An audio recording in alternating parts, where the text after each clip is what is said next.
Well, I think it's very much someone who's to develop.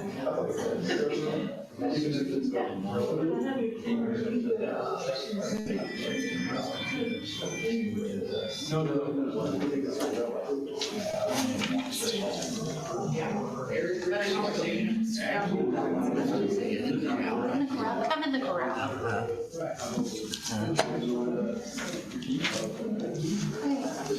think you're good. Okay, I think.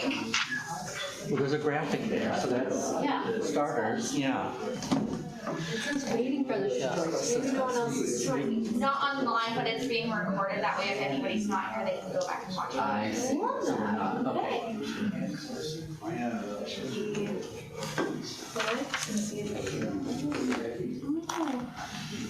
Is it on? Okay, I can do it if I have to, or if you want the mouse. Oh wait. Just need a little love. Okay, we're good. I think we're ready to get started. I'll have to use my mom voice and bring everybody together. Okay. Well, welcome everyone. Hopefully you are all here for the kickoff of the Grant County Comprehensive Planning process. I know we have a mix of steering committee members as well as just interested kind of stakeholders and general public. So we're excited that you're all here. We're going to spend the next probably no more than 2 hours, 90 minutes to 2 hours, reviewing a couple things and having kind of a brainstorming exercise to get us started on our work. But first, we want to start with kind of some introductions. So I'm going to start. Some of you may know at least one of my colleagues up here. I unfortunately was not able to participate in the interview for this process, so I may not be a familiar face just yet. I was recovering from surgery at the beginning of the year, but I'm back, ready to work hard. My name is Katie Clark. I'm a senior project manager at Taylor Siefer Williams Design Group. We all three work out of the Indianapolis office, and I'll transfer it to Scott here in a second. He can give you a better overview of the company, but I'm really the main point of contact for this effort. So likely steering committee members, you'll see all the email correspondence come from me. If you have any questions throughout the process, you're welcome to reach out to me. My email signature always has not only my email, but my phone number. So throughout our time together, if there's any questions or concerns, do not hesitate to reach out. That's what I'm here for. So I'll turn it over to Scott. Yep, well, good afternoon. I'm Scott Siefer. I'm one of the principal partners with Taylor Siefer Williams Design Group. And as Katie mentioned, we're out of Indianapolis, and our practice is a community planning and design studio. So what is that kind of the community planning? What does that mean? What have you? Well, doing this kind of work, like working with communities in their comprehensive planning type efforts, is something that we have a lot of experience in. We've worked with some of your neighbors around this area, kind of going through the process of talking about what does your community currently look like in terms of a baseline for us to get to know kind of the sort of the planning level where we're starting from, and then talking with the kind of the community, the residents, neighbors, etc., in terms of where is it that you want to go.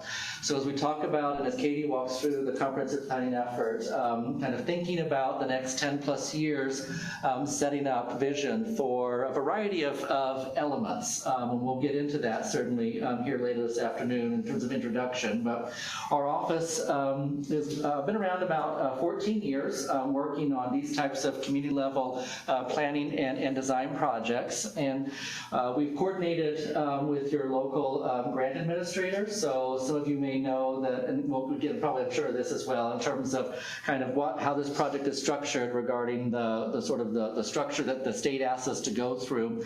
And we've worked with your grant administrator to help kind of craft a scope of project here that meets the sort of the needs of kind of you as a community, as well as the sort of the grant and the state sort of statute regarding what a comprehensive plan that the state asks you to put in a comprehensive planning process. And so we're very familiar with that type of work and process, and we're happy to kind of engage you all and start the process today as we move forward into creating the new comprehensive plan for Grant County.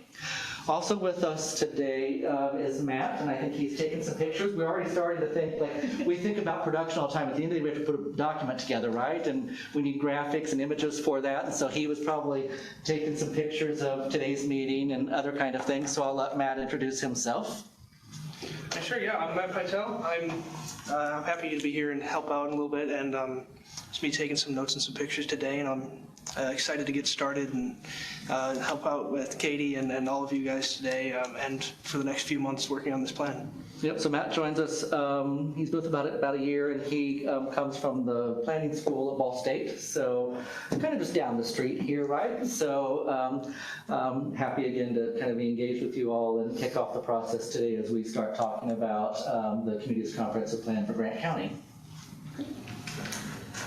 So from here, we're still kind of moving forward with introductions, but we're going to change gears a little bit. You know who we are, but we want to learn a little bit more about who our steering committee is. And now that we have kind of this melded group, we want to kind of just be able to pick out some people and hear kind of who else maybe is in attendance tonight. Before I kind of turn it over to the group to get a better, start to get names and faces together, I just want to orient everybody to kind of what the steering committee is intended to do. So we have that kind of organized body of individuals. What are we hoping they assist us with throughout this process? Really, it comes down to kind of being a guiding force for us, a sounding board at times, playing the part also of kind of marketer of the process and communicator of the work that we're doing. So really kind of the responsibilities of that, it comes down to attending meetings just like this. We'll review kind of the process and how many meetings there are, but it's not kind of an overwhelming amount of time spent in a meeting. Nobody wants to do that, we understand. But we also would love to see kind of your faces and participation in our public workshops. There'll be 2 of those. But otherwise, it's really, like I said, to kind of review information that we send through to you, send ideas over to you, just to get a better sense of what's resonating, making sure everything we're doing is making sense and is reflective of what we've heard throughout the process. We also want you to give your input. So we're going to start that tonight by getting your input and ideas. And so think about kind of, you're serving on the steering committee, you can certainly respond from your own personal points of view. You're likely all residents, you work here, you visit here, all of those great things. But also many of you are kind of the head of an organization or the head of kind of a staffing department. You have other roles besides just you as a person. So try to put both hats on throughout the process. Make sure that we're hearing not only from you or maybe your friends, your coworkers, your neighbors, but also kind of the broader groups that you may represent through the other kind of jobs and roles that you have in the community. We certainly want to make sure that you're helping us engage the public, so we're off to a great start tonight with seeing public here. But as we move through, we want to make sure our process is as open and transparent as possible, and we would really like to kind of lean on you and rely on you to help kind of form that communication channel. We're happy to provide kind of all the tools that maybe will help get you there, but if you can help connect us to the people, that'll take us pretty far. So, and that really kind of sums up that we hope that throughout this process you really become a champion of the work that we're doing. And through all of that, you're kind of spreading the good word of what's happening, the ideas that are being generated, so that at the end of the process, when we get through kind of the point we're asking for the plan to be adopted, you can kind of stand up, if you wish, on behalf of the effort to say, this is what we did, this is what we talked about, these are the decisions that we made as a group. That's really our hope for kind of the way that the committee engages with this process and engages with us. So I'll pause here. If we can start with just a quick introduction from our steering committee, kind of name and maybe the organization that you're tapped into. There might be more than one. Most of the time volunteers and steering committees have a long list of ways they support the community. But we'll start with the committee, and then I'll open it up to anybody else that may not be in the committee that wants to share kind of who they are and what they're representing. So can I start with you? You're right here, and I've met you, so you're the one I point to. So for those who don't know me, I'm Katie. I work in the area plan and code enforcement right now, but I'm going to be transferring, and I conned most of you into this whole process. Strongly volunteer. That's what we like to say. Push lightly. Jim, you want to go? My name is Jim Strauss. I'm the Executive Director for Area Plan. I've been in this job all of 4 weeks now, Okay, so I'm kind of really new to the process. okay, So I'm willing to learn as much from you folks as I can. okay. We're gonna get you squared away, don't worry. Okay, so out of this, I don't know who else is on the committee, so you're gonna have to raise your hand and volunteer Should I yourself. just go down the line? Okay, that or Katie can point to you. Chuck Beaker with the Grant County Economic Growth Council, I'm Executive Director. So glad to see this process kicking in and getting underway. I've been talking to a lot of people recently. Was literally just in a meeting this afternoon with Senator Zay about some potential funding for broadband as an example, and just talking about how strategic planning, counties that have a strategic plan in place, how there's a credit, we get opportunities to get a leg up on other counties in terms of how funding comes in, and there's $800 million available just in that one particular issue. And so just excited to be a part of the process, and I think it's great to see us all in the room and get an opportunity to push Grant County forward. Steve Wright, County Commissioner here, and this has been a long time coming. We appreciate you coming in and helping us out, and hopefully we can get a vision for where we need to go. Go ahead, Jeff. Jeff Couch, I'm with the Environmental Health Department. Kylie Jackson, the President and CEO of the Greater Grant County Chamber of Commerce. Jim Todd, County Surveyor. I'm just here to learn. Okay. I guess you're up to me. I'm Ed Hartman. I'm Chairman of the Board of Zoning Appeals. I'm interested in planning and helping Grant County. Got my family raised and want to get into some things and help out wherever I can. Randy Atkins, Area Plan. Dana Richmond, I represent the area plan. I'm Andrea Massaro, the Executive Director of 1846 Enterprises. We're responsible for the Main Street Mile Initiative at Taylor University and in the town of my background's in real estate development, so I've worked with a lot of planning commissions and groups in that world, so I'm very excited about what you're doing here. Great. I'm Steve Ward. I'm Superintendent of Madison Grant County School Corporation. I cover the southwest part of the county. Michael Duke, just an interested community resident. Todd Glancy, retired scientist, and want to be a public servant, so this is my duty. Love it. Ann Otis, I'm just a very interested Grant County resident. I want to see how a comprehensive plan is put together. I'm just a Grant County resident. Same thing. I just want to see how this is. Sure. Ken Otis,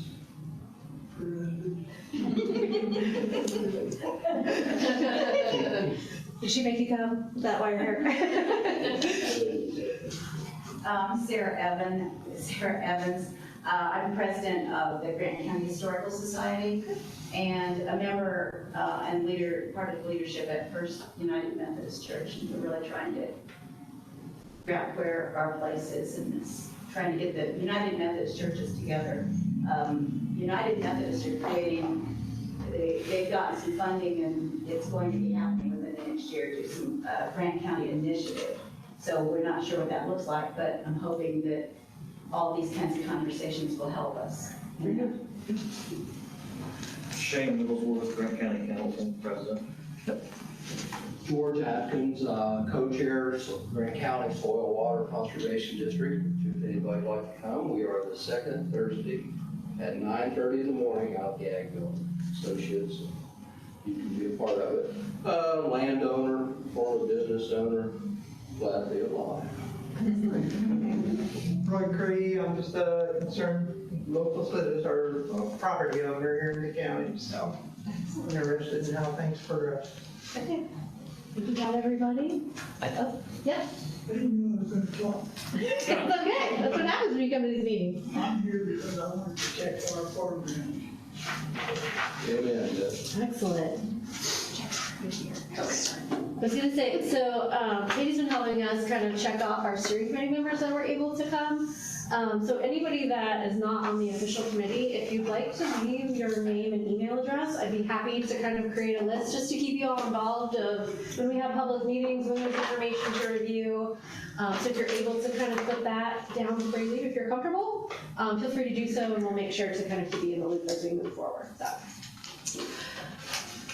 I love the diversity of all the kind of groups, the people, everything that's getting covered. That's really exciting. Oftentimes when we start these projects, it's all the people that were either maybe strongly recommended to participate or those that volunteered. So it's great to see just kind of general interested residents participating early on in the process. So that's a good sign for us.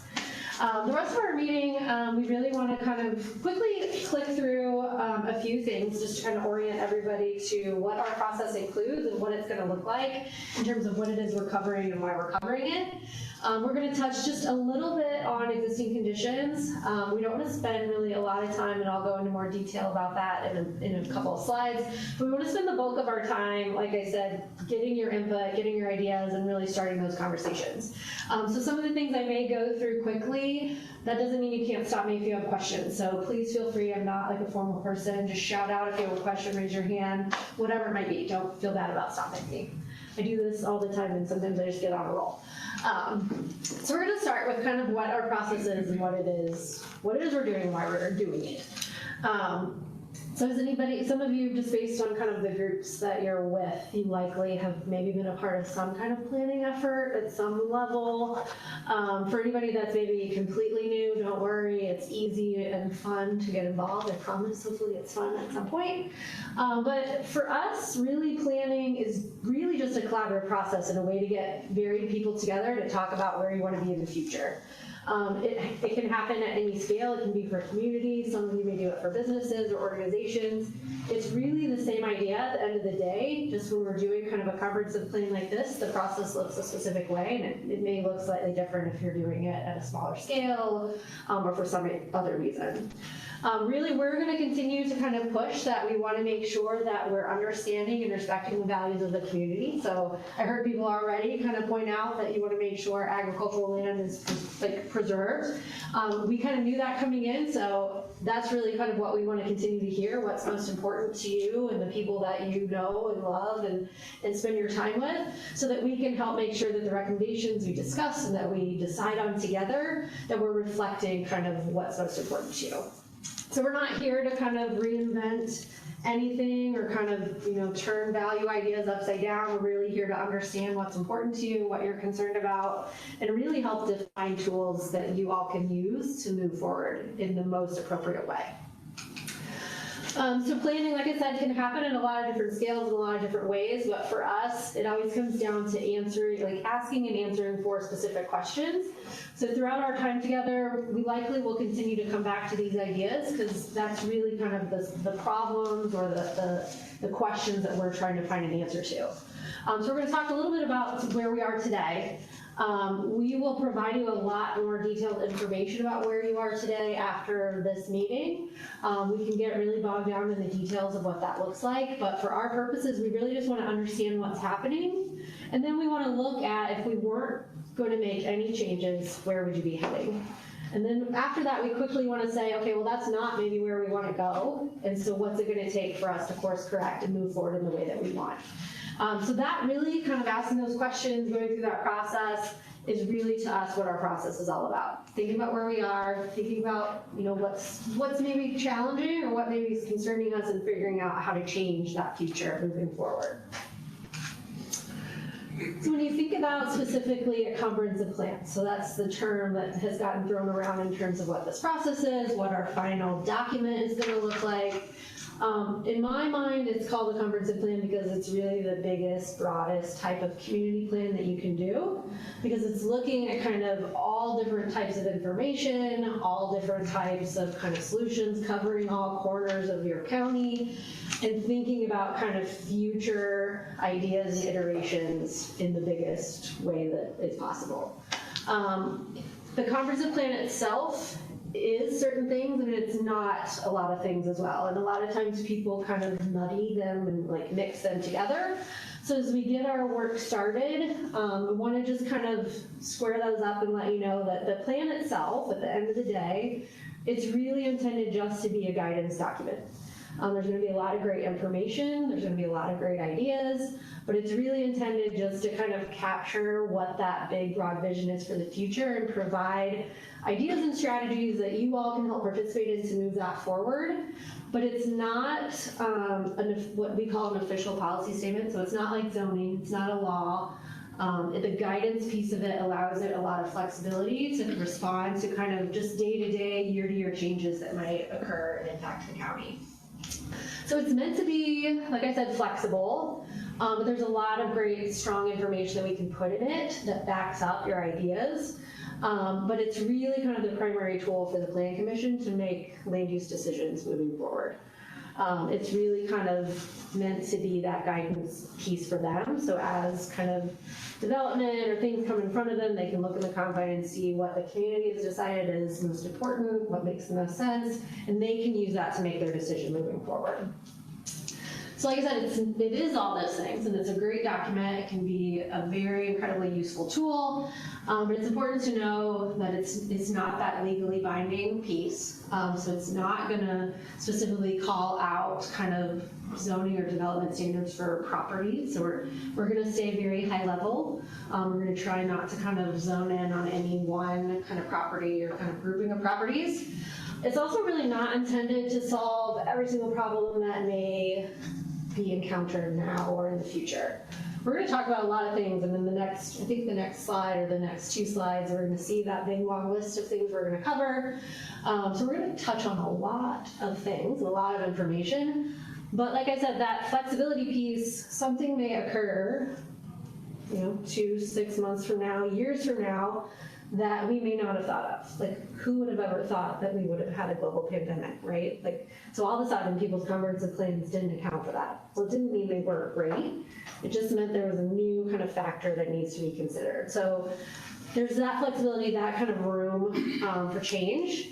And so just keep in mind that we're going to talk about a lot, but we may not cover anything and everything under the sun. And then it's not the only tool. It's a great tool, like I said, for the Planning Commission, but it's not the only tool. Many of you are working with different groups, different organizations. You probably have your own plan. The comprehensive plan is hopefully really meant to start to, be a great mixing ground for a lot of different ideas and can kind of lean on other plans that are well suited for that information. So it's going to kind of be just one piece of your toolkit at the end of the day. So another layer of detail when we think about kind of what is a comprehensive plan, we have to think about kind of what it includes. So like I said, that big long laundry list of items, the state actually helps out a little bit and kind of narrows that down, that focus of kind of minimum requirements of what we need to consider. So you can see on kind of the one side, really we're focused on creating that community vision statement. So learning from all of you what we want the future to look like. And then creating a plan or set of recommendations around land use, development, and kind of growth recommendations. So basically kind of where do you want development to be in response to that vision? And then we have to kind of layer on kind of the impacts that development would have. So how's it going to impact our transportation systems? How might it impact our utility systems? What do we need to change to accommodate whatever that growth might start to look like? And then lastly, we can kind of layer on community facilities. So if we're adding more people or adding more uses, they might need specific kind of accommodations to make their quality of life as high as possible. So those are really the minimum requirements of what has to go into a plan. When you're working through OCRA, which you are, that's kind of the body that's facilitating your grant, they require kind of a special layer, really just kind of an organizational method of how they would like to see it.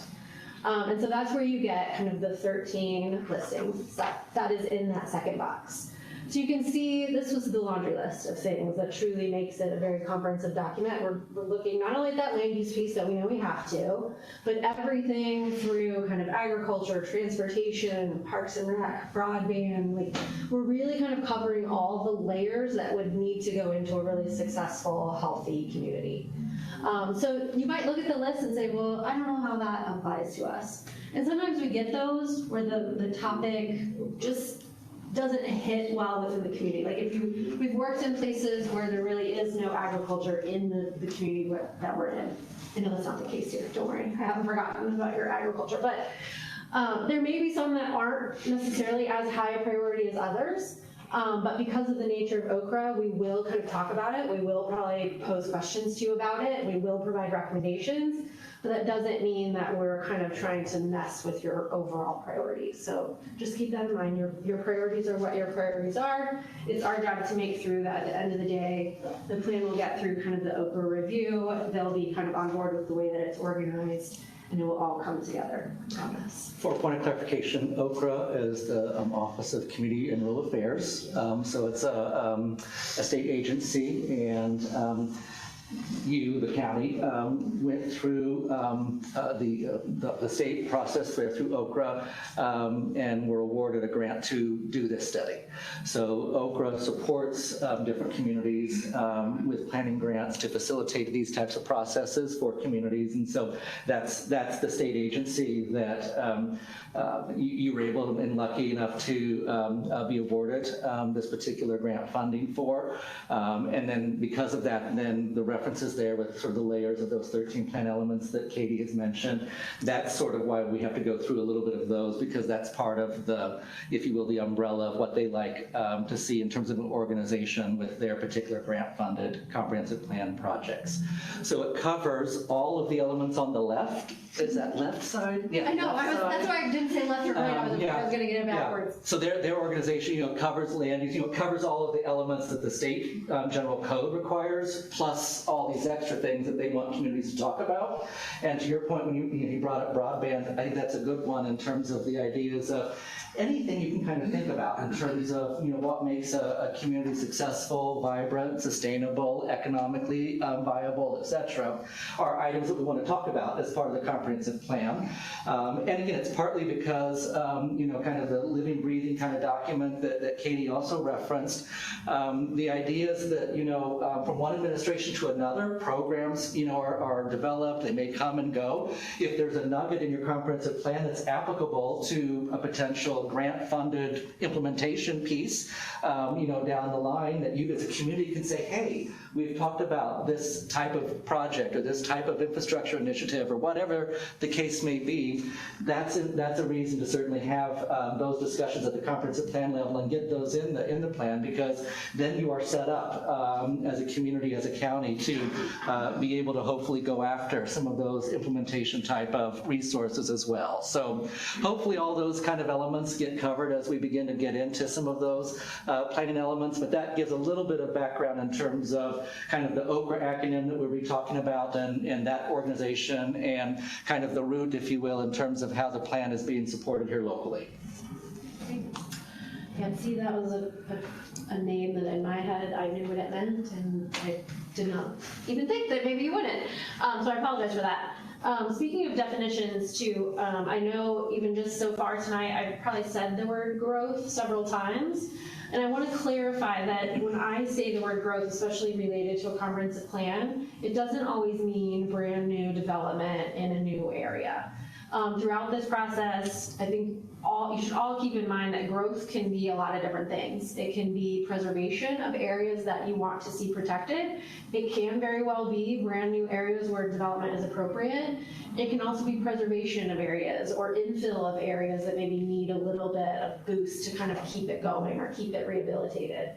So keep kind of a wide definition of what growth might mean. Don't let kind of the typical kind of view of what growth means, new buildings, taking up land. That's not what it has to be in our case. So when we switch gears, I'm think about kind of, we've gone through what the comprehensive plan is. We want to spend a little bit of time thinking about our process. How are we going to go through all of those topics? How are we going to come up with that vision? Really kind of at the end of the day, we like to spend about 9 months going through this process. We need to do a little checking on kind of the revised timeline for this, just with kind of the time we spent kind of building the committee and getting everything off the ground. I don't have kind of an end date unless you know. Okay, so we'll circle back, but probably 8 to 9 months is what we're looking at in terms of our process. And we really chunk it out into 3 big pieces. So right now we're in this existing condition. Basically, the 3 of us are sponges, learning as much as we can about the county, the different communities, all the different kind of priority areas that you have. We've looked at kind of the demographic data. Basically, we're forming our color picture of what's going on in terms of kind of what are the numbers telling us, but what are the residents, what is the community telling us they would like to see moving forward. From there, we'll move into this middle piece, the piece where I think is the most exciting. It's that idea building portion of the process, where we're taking all that information we've gathered and learned and heard and starting to put it to use by coming up with ideas for the future. This is where we're really kind of generating what that vision statement is. And then we're supporting that big idea. So the vision is like the really big idea, kind of where we want to be. Then we're kind of like building the framework of how to support that with a series of goals, and the strategies are basically action steps that will become really the robust piece of the plan itself. That's kind of the section where we'll also look at land use. We'll look at those transportation plans. So we'll be looking at kind of maps and thinking about where development is appropriate, where it's not. What else might we want to introduce in terms of this development pattern across the county? And then thinking about those community interests or kind of those other community assets that need to be improved, enhanced, or maybe built from scratch to support kind of this new pattern that we've come to an agreement on. And then the last phase, we spend a lot of time thinking about, we've set kind of the course that we want to see in the future. We have great ideas of where we want to be, but we spend kind of the last third of our process being very detailed and thinking about not only the actions that need to happen, what are the tools that you all need and kind of your counterparts in other organizations, what do you need to be able to kind of move those ideas forward. So that's where we get into suggesting different grant resources, different programs that could be applied for, different maybe partnerships that could be formed, all to kind of move these great ideas into fruition after kind of this process is over.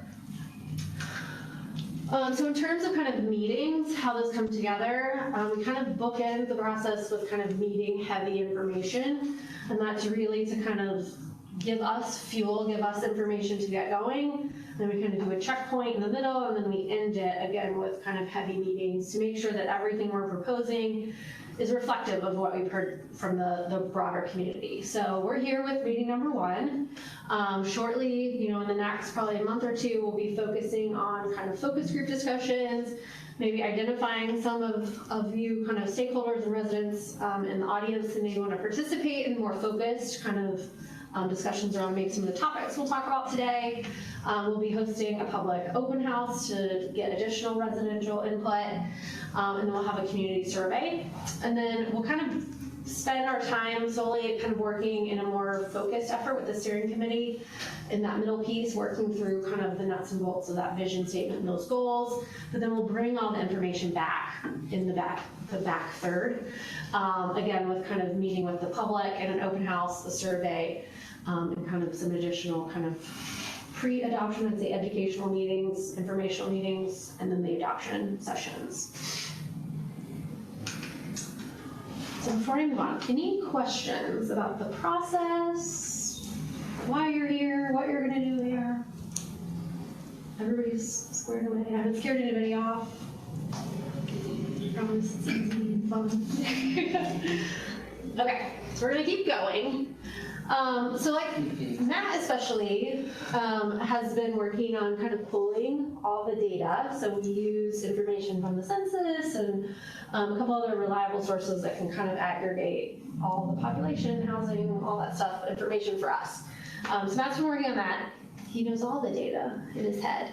And part of what will be produced for the plan is actually a whole chapter that goes into the document that's all about those data points. So that's the piece that we'll follow up with you probably within the next several weeks, so you can kind of see it, see the chart, see the information, and really dig into it. But I like to give a little kind of snippet of where you are now. Again, not to get hung up necessarily on what it's looking like, what the information is showing you, but just to give you kind of a starting point to start to think about the future.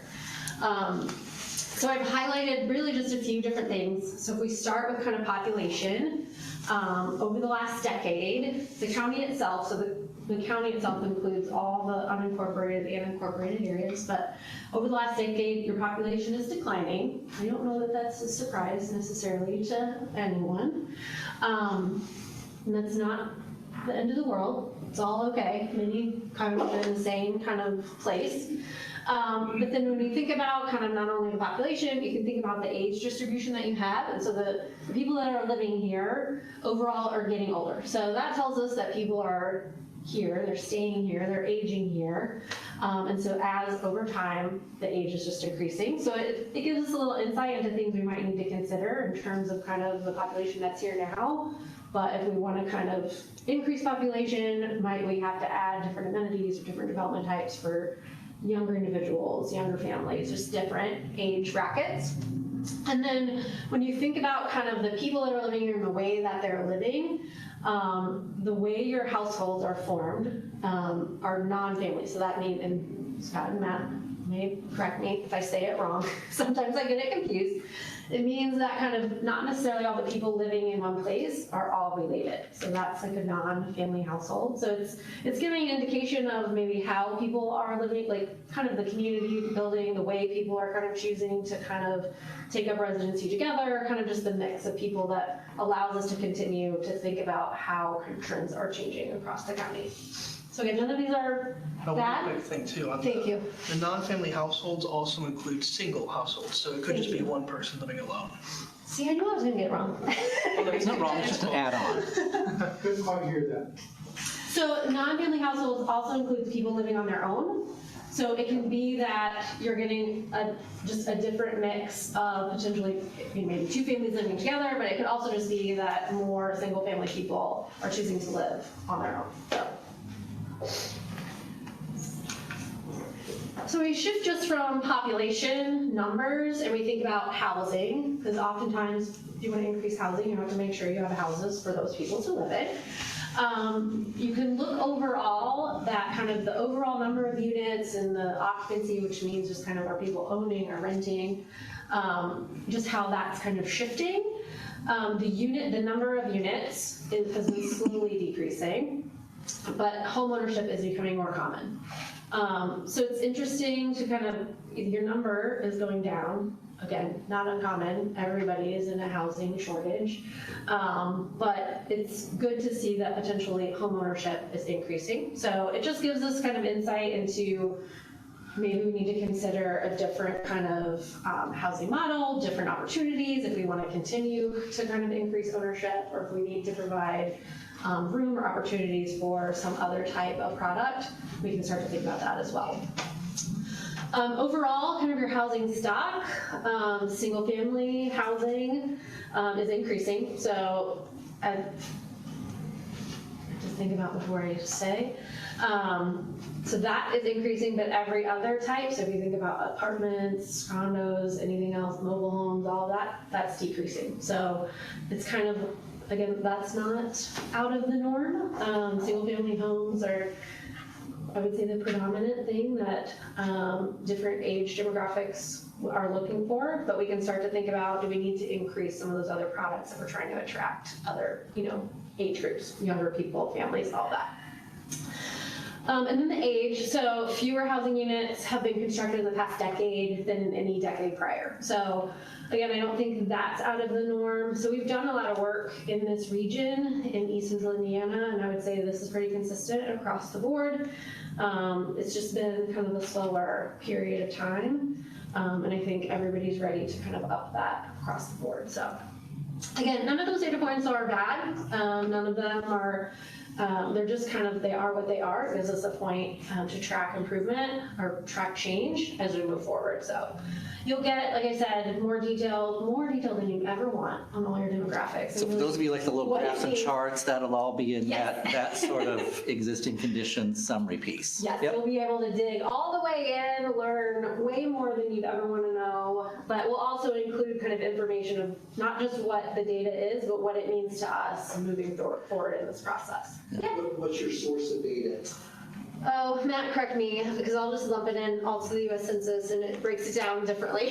It's virtually all the U.S. Census, yeah. So that's U.S. Census, the American Community Survey, which is taken every 5 years, and that is people have to elect to take part in that. So the census sends out a form, and you have to choose to actually fill it out, and participate. So these are all electively shared data points through the U.S. Census. I can just share too that we just commissioned a housing study a few months ago, so it's pretty fresh, and there's good data there that I can share with you. Yes, we would love. That would be one of our asks, like across the board. If there's anything newer, like data you've collected, so the housing is a great example. Oftentimes those reports go into much more detail than what we can just grab as a static data point.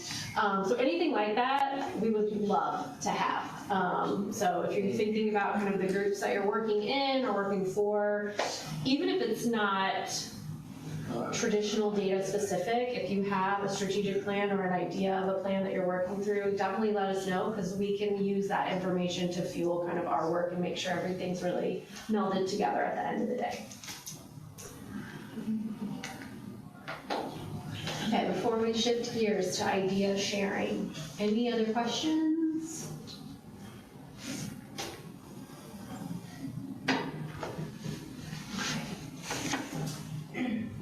No. Is there a statewide plan like this from a state standpoint or an area standpoint, or is it only individual counties? So, and then you can add. Yeah. So from a comprehensive plan standpoint, it can be like a town, a city, a county. That typically is the extent of kind of like sort of the umbrella of what a study area of a comprehensive plan would cover. From a larger perspective, when you get beyond that, then it's more sort of a regional planning type of initiative, and those all vary, right? There's no necessarily anything in state statute that says you are in this geographic location and you need to have this regional, development plan or what have you. Those are all things that do occur, but that isn't anything that really is fundamentally kind of a broad, consistent thing that every sort of community, county, or town might do. So a comprehensive plan is much more sort of at that local, sort of municipal, when I say municipal, that county, town, city, that municipal type level. And then, kind of broader than that, obviously there are other programs. I'm sure that Ready is an example that, you may have heard of in terms of a sort of regional initiative that sort of the last gubernatorial peer administration has been heavily involved in, that's really, kind of encouraged counties, towns, communities to think regionally beyond the sort of your individual boundaries. But there isn't anything so the state does not have like an overall state comprehensive plan. We don't have something like that. relatively current regional or state one to look at the bigger picture right now. So the answer is no. Nothing that's required, but you have participated in other regional planning efforts, but it's not a comprehensive plan, if you will. No, so I would say the But you difference. always want to look at how you're going to fit into the bigger Absolutely, picture, right? sure. And that's the piece of the puzzle. So Yeah. the answer is no. Yeah, that's correct. To kind of piggyback off of Scott, like the state does have a plan, but it's more economic development driven. So it doesn't get to the layer of land use. It doesn't tell you like where development should go and what that development goal, like what the development goals should be for any one area. Similar to that, the region, so East Central Indiana has now a new like regional development plan that they did for Ready 2.0. So it's very similar. I would say it's more driven towards economic development and kind of return on that investment in terms of housing growth. And so there's probably trends we can look at from that and the ways in which the region itself is positioning themselves to grow population from housing and economic development tools or quality of life. But the comprehensive plan is your unique opportunity to say how you want to participate in some of those regional efforts. Other examples, so you think about the State Department of Natural Resources, the DNR, right? Like they look at holistically kind of recreation throughout the state, and there may be things that, would weave through particular areas that we would want to be aware of and incorporate into, the local comprehensive plan. So there may be a large plan that's sort of for a recreation level through that agency, or the tourism, has a sort of a placemaking initiative that, okay, how could that weave in? So there are these nuggets of kind of topical areas, and then there are those sort of regional focused plans, but nothing that's that's sort of the comprehensive plan for the state, or if you will, nothing like that per se. Okay. Yep. How do you guys plan to engage the small communities that we have in this county?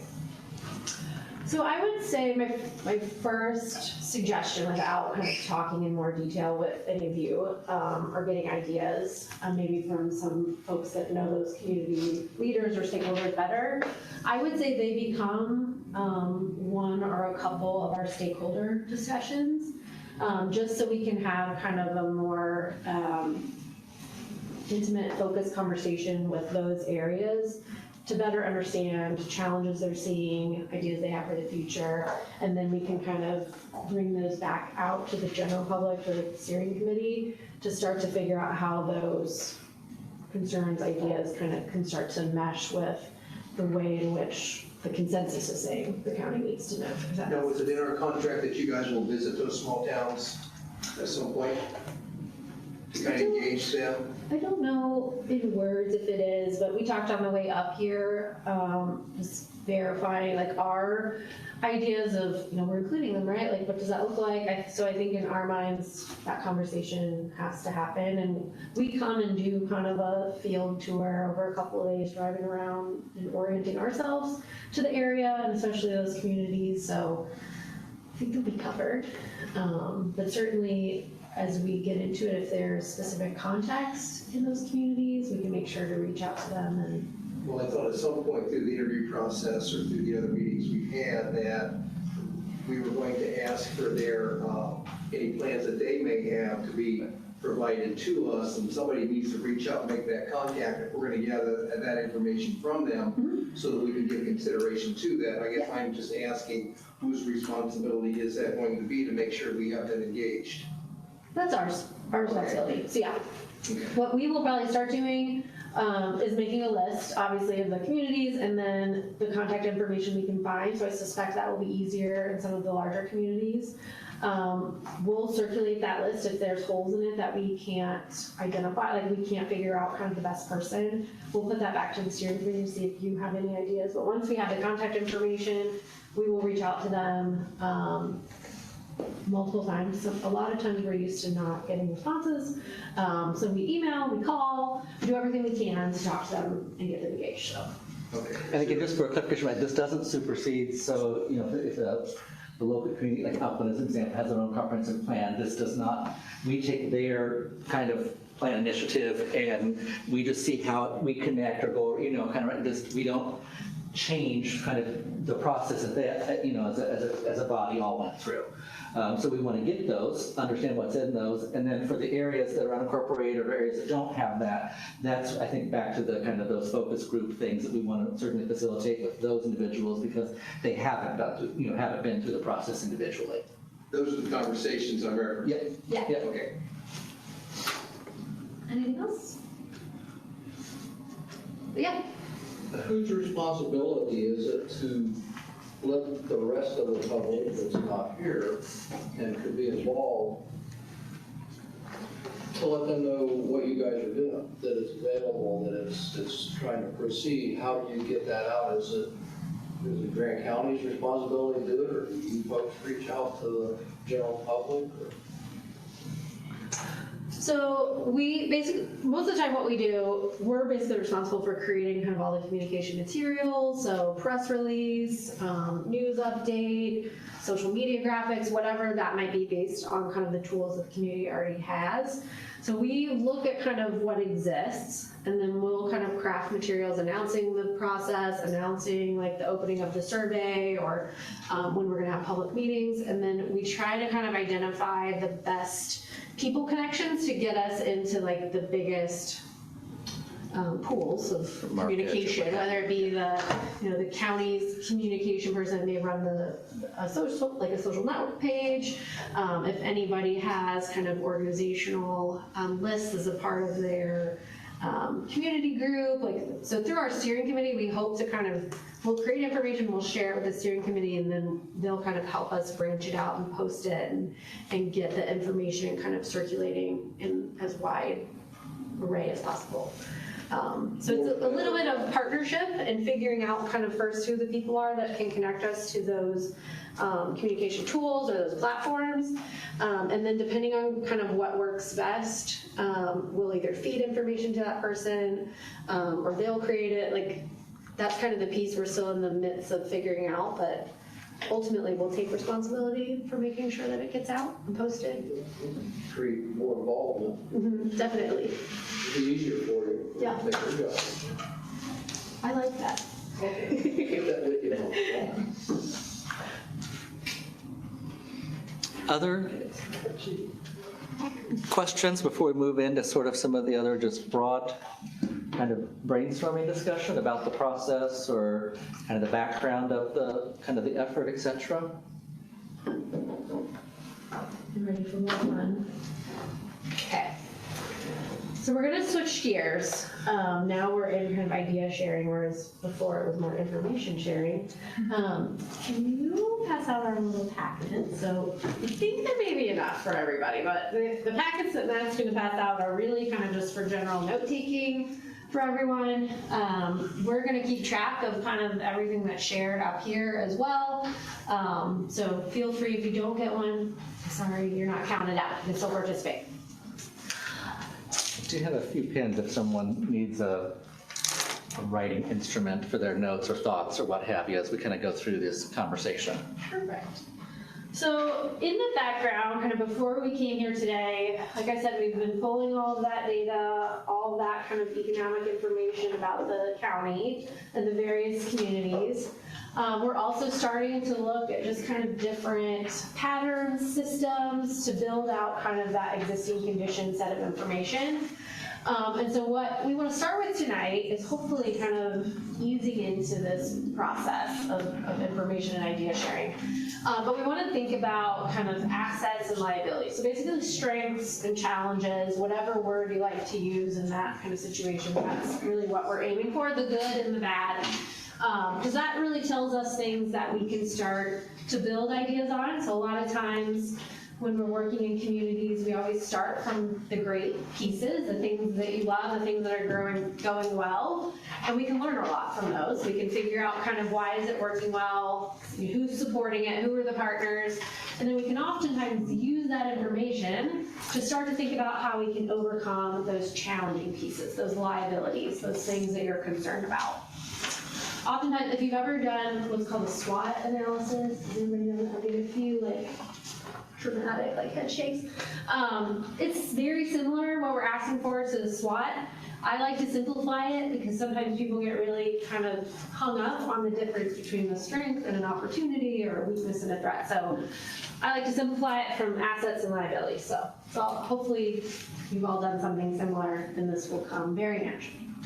But what we're going to do is think through our laundry list of 13 topics, and then we're going to give you a little bit of time to think individually about which 3 you think are the most important or the most critical to the county's future success, either good or like the things that we need to course correct and change. And then we're going to talk about them, and we're going to kind of put them up on the board, kind of go into detail about what's good, what's working, what we might need to consider, and we're just going to start to build upon that conversation together. And so the conversation itself can kind of organically move, change, we can kind of take it in a lot of different directions, but it's really our first opportunity to hear from you and for you to kind of get big ideas out that you want to maybe start to tackle in this process. So I'll quickly kind of go through a definition, because oftentimes we get people asking us, well, what does that okra word mean? So we'll quickly go through those, but then we're going to give you maybe 5-ish minutes to just to kind of think about it for a little bit, jot down some ideas, and then we'll share and discuss. So, do you want to take it from me? Sure. Okay, we'll go back and forth. Okay.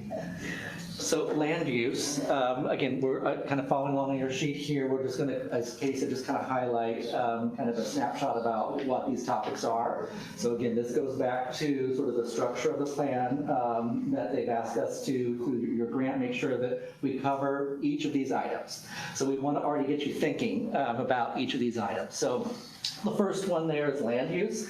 So again, a fundamental component of the comprehensive plan or any community comprehensive plan is a discussion in terms of a overall guideline or policy regarding land use. And so land use can be everything from, we've heard agriculture, residential, whether that's single family, multifamily, what have you, industrial, parks and open space, governmental facilities or institutional facilities like what we're in today would be considered like a institutional, or a school would be an institutional or government type of facility.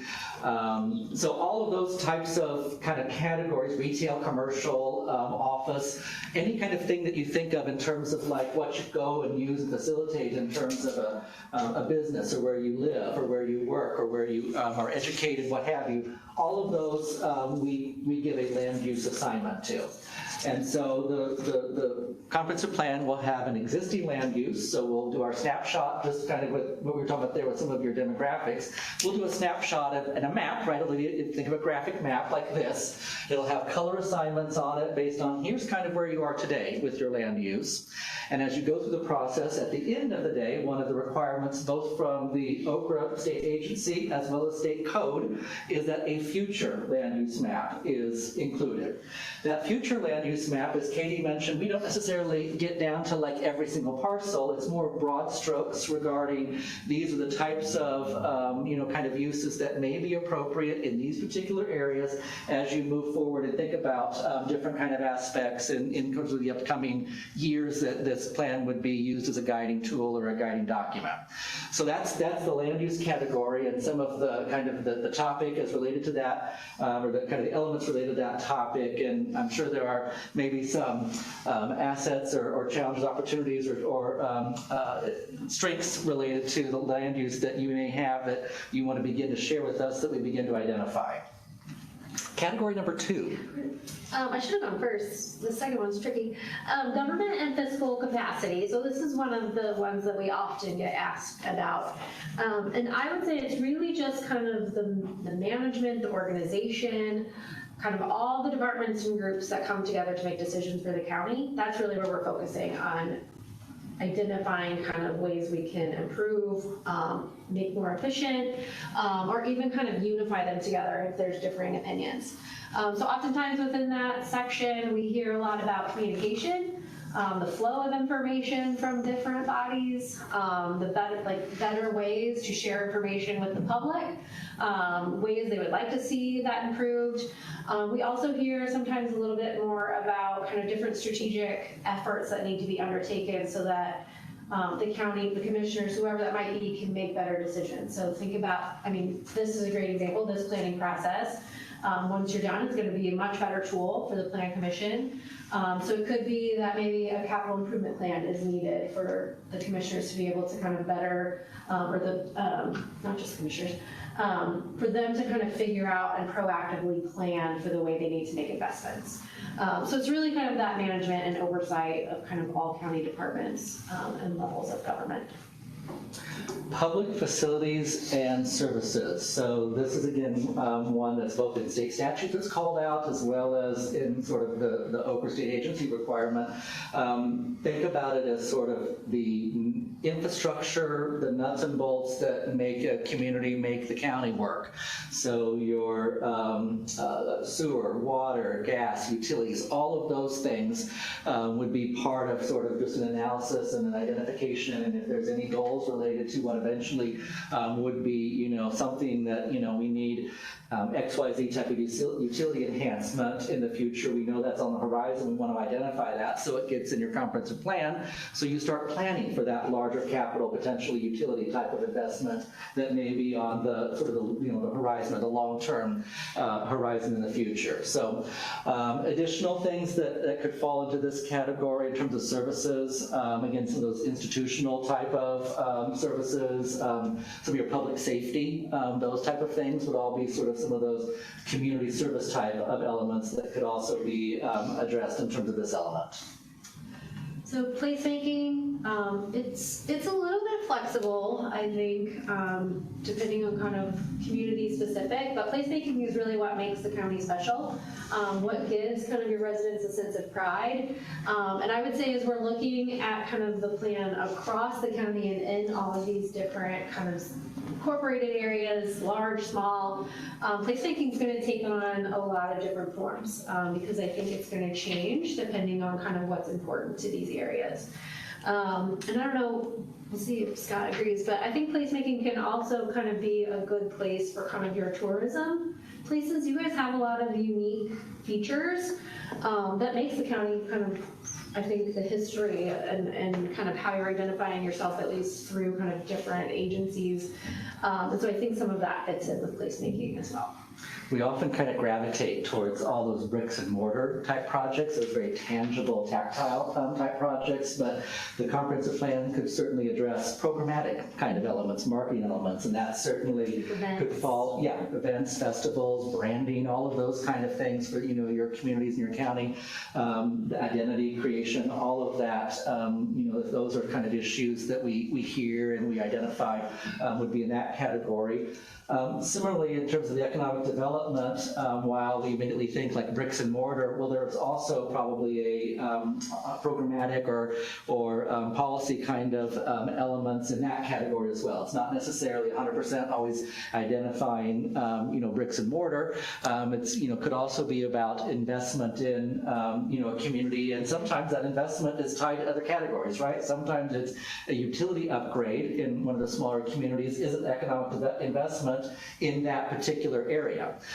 So they are certainly interrelated, and we want to make sure that we highlight sometimes those that are repeated, because again, then that reinforces when you're going after and trying to achieve these particular projects or programs or what have you, you're reinforcing like just how critical that particular item or program or policy or what have you is. So economic development is another one that is probably fairly broad in terms of kind of some of the conceptual nature, but if it's investment in some of your smaller rural, you know, community areas perhaps, then we want to talk about, well, what does that look like in terms of development in or for those particular communities, because that maybe is different than obviously other areas that are agricultural areas within the county.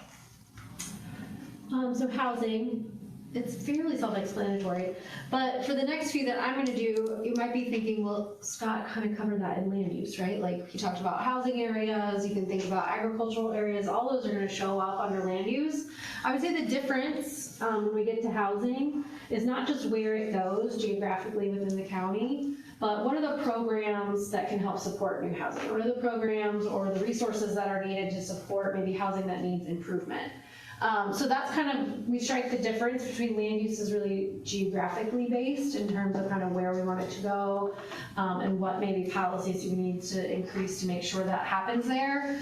The other way, the kind of the flip side of that and where we get into the detail and the more kind of specific category is programmatically how can we support those. So housing is definitely that, and I'm kind of the other caveat, you mentioned kind of a housing study. So this is where our comp plan process can kind of meld with other efforts. We're not trying to create new recommendations that maybe supersede or be different from what may have already been done.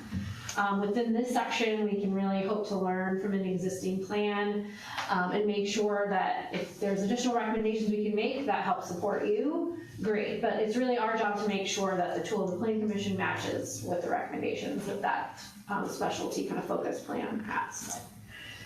Transportation, so I'm back to my bricks and mortar types of projects typically, and this is sort of the third of the three in the state code that is specifically called out. Transportation is the third element that state code calls out that they would request or require that communities look at. And so this is everything in terms of, road, bike, pedestrian, rail, waterway, what have you, anything that can be deemed in terms of transportation concepts would be elements that we want to certainly address and identify in this particular category. So obviously understanding from the county highway sort of department and long-term sort of needs and projects that they've identified, NDOT and others, the locals, that would all kind of go into the transportation, as well as any other of those sort of like alternative recreation. As I mentioned, this is the sort of the broad umbrella of transportation. So bike and pedestrian type facilities. You mentioned your Upland, the Mile project there. Like that would be a transportation, certainly project, as well as a placemaking and others. But it would certainly fall in this category, as well from a mobility standpoint. So all of those mobility issues would be in this category. Scott hit on a good point. A lot of these, they don't live in silos. We can't oftentimes just talk about transportation without talking about 2 or 3 or maybe 4 other categories. So even when we get to the exercise, it's absolutely okay when we start to like hop into and out of different categories. That's totally appropriate and expected. So nothing in planning lives in a tight, nice column. So agriculture, I think that's pretty obvious, right? It's thinking more, like I said, about kind of the ways we can protect farmland that you have. If there's innovations or education that can happen to existing farmers to kind of modernize maybe their process or their technology. It can be kind of ways to promote the agriculture culture of the area if that's appropriate. So it doesn't, like I said, kind of the geographic piece lives in land use. Everything else related to kind of the topic and the way that we want to see that move forward lives within that specific kind of section.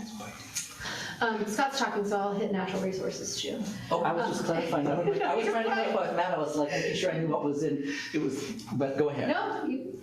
So natural resources, again, things, again, broadly in terms of kind of some of those other environmental or cultural type of aspects within, in this case, the county. So we have the river, the Mississinawa River. If there are other, perhaps natural areas or preservation areas, woodlands, kind of all the other, we can kind of begin to see here, right? There's obviously natural contours regarding how the land flows, drains, etc. So any of those kind of things related to natural resources in terms of environmental and or geological would all be kind of covered or highlighted as part of that particular category. Now I'm getting all the easy ones. So that would also include like water use, the amount of water that we have, well water, good quality water. That would, yeah, your water. For whatever manufacturer or whatever. Yeah, so from a natural standpoint, the water be included, and then from your utility. Not just the woods and. Yeah, your utility standpoint. The Department of Natural Resources. Yeah, right. So like the gas supplies. Correct, that broad pieces would all be your natural, yeah, those that are available. And then how it's used and how you're capturing it, that would all be then discussed in your public facilities, and that utility discussion, right? If at all you're utilizing those resources, but the raw resources would fall in this category. Yep. So parks and recreation, I'm sure we're all familiar with parks, kind of open space. This can even kind of include wildlife areas, things that maybe aren't designated as a park, but are open to the community. The other kind of thing to consider in that category are kind of recreational facilities, so YMCA's, Boys and Girls Club, after-school programs that maybe the school corporations may have, anything that provides kind of a recreation outlet in the community in some way, shape, or form, is where we like to kind of put that. Again, it starts to cross over into things like placemaking and public facilities and services. But what we try to do is in those topics that start to cross over, we start to differentiate in terms of the overall kind of benefit it's giving the community. So in Parks and Rec, it's basically providing that kind of outlet for kids, people really of all ages, to make sure that they're healthy, well, and are physically fit, kind of giving them that outlet. Your broadband is a relatively new category in the comprehensive plan. So several years ago, I would say in the last 5 or so, it was sort of a separate planning study, like to prepare a community broadband readiness plan, they called it. And so it was its own sort of initiative. And I think a lot of communities in the areas were able to take advantage of those particular efforts. And then I think the state realized, well, if a community is looking at their comprehensive plan, technology should be now part of the comprehensive planning effort. And so the broadband and technology now is a category where we look at in terms of service coverage, providers, those kind of ranges of or holes or gaps or what have you. So a little bit different on sort of a technology viewpoint than the other utilities that would be more covered in the public facilities and those services. But nonetheless, it's still, if you think of it as a utility, but it's more the technology utility, if you will. And that's what we would address at that category. They have so much in common. They don't, right. But it's kind of, when you think about it, it's kind of the same. Yeah, yeah. Historic and archaeological resources. So where's my historical society person? Someone back there.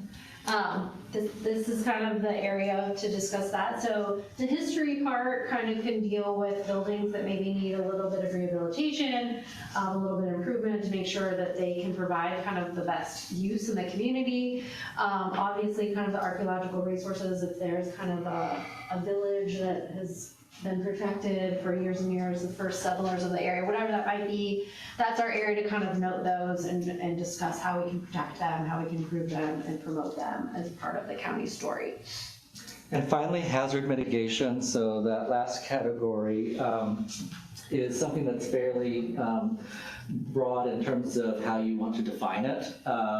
For some areas or communities, they may have a large impact brownfield perhaps that is very negative in terms of environmental contamination or other kind of factors that need some extensive long-term and costly remediation.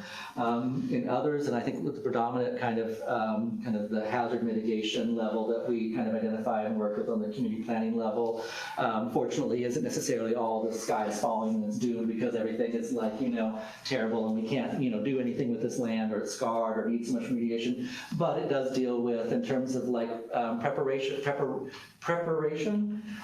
readiness for instance, like storms, natural, tornadoes or what have you, making sure that your safety awareness plans are up to date and that kind of your county, signal service for, storm, all those kind of things perhaps are in working order, or if they need to be upgraded, what are those upgrades that may, need to be sort of made. So oftentimes the hazard mitigation kind of goes more in that direction, but if there are things that perhaps are something that needs to be called out that's from a safety, health, welfare kind of issue, that we would obviously want to know that and get that woven in, and that would be a section that we could address those particular health, safety, welfare type issues as well. But predominantly it's more of the public safety related to sort of climate, weather, what have you, kind of just sort of those service type of facilities or events.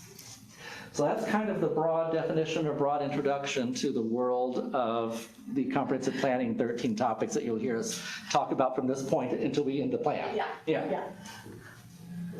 So we might have given everybody enough time to think while we were doing our definitions. Can anybody give us maybe their top thought? What I think is going to be exciting, you guys are going to deliver on this. There's a lot of, I would say, like subject matter experts on this list. I'll pick on you, economic development. You should have some high priorities. So I think it'll be a good discussion. We'll hear, I suspect, a lot of maybe different priorities just from a different viewpoint. So I just gotta get one person to get us started.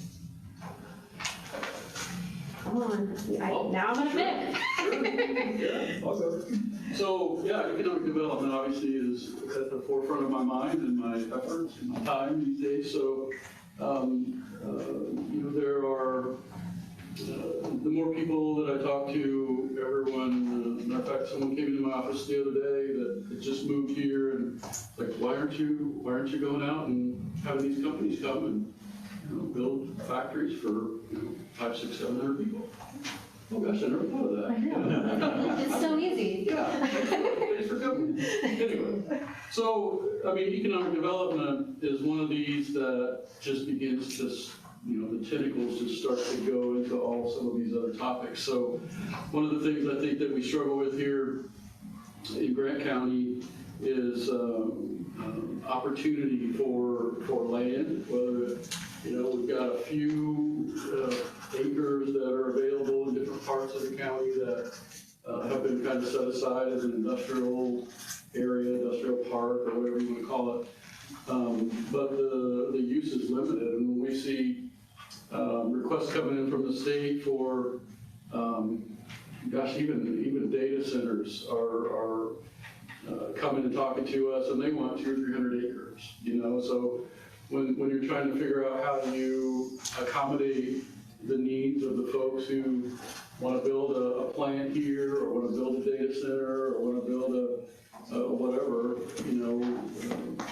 the land situation is a bit of a struggle. We don't have a lot of inventory, so we need to think about where do we go? Where do we take those, where do we take a look at available land that doesn't infringe on, on agriculture or whatever, but, how do we get that land into the mix and make it available for industrial development, economic development. And on top of that, economic development, not just land, but many of the requests that are coming in are from developers who want buildings that are already built. So they want, a spec building that's, 200,000 square feet or 500,000 square feet, and they want, 50-foot ceilings and half of it. They want 24-foot ceilings. They want so many docks. They want, and they've got it all detailed out, but they just want to find a place where that already exists and they can come and settle, so those are challenges in terms of, how do we make available those opportunities when they're out there so that Grant County is a place where they want to come and talk more. On top of that, obviously, again, thinking about the tentacles that weave in and out here, quality of place, housing is so important. The employers want to come to a place where the people are, so it used to be that we would go out and we would, try to coax a large manufacturer to come, and then the people would come to them, but that's not how it works, and that's not what the developers are looking for. They're looking for places where people want to live, so parks and recreation is a big deal. Broadband is a big deal for economic development.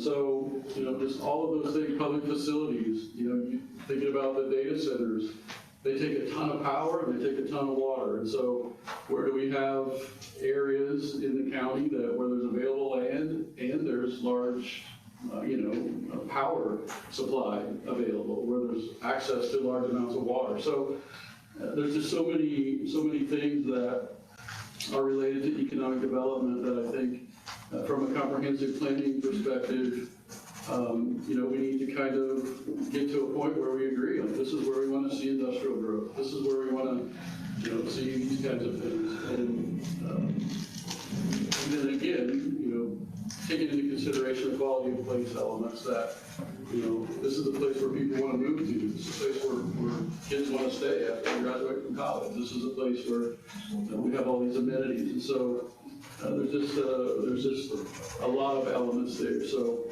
I don't know if that's what you're looking for, but those are just the thoughts that went through my mind from that perspective. That's perfect.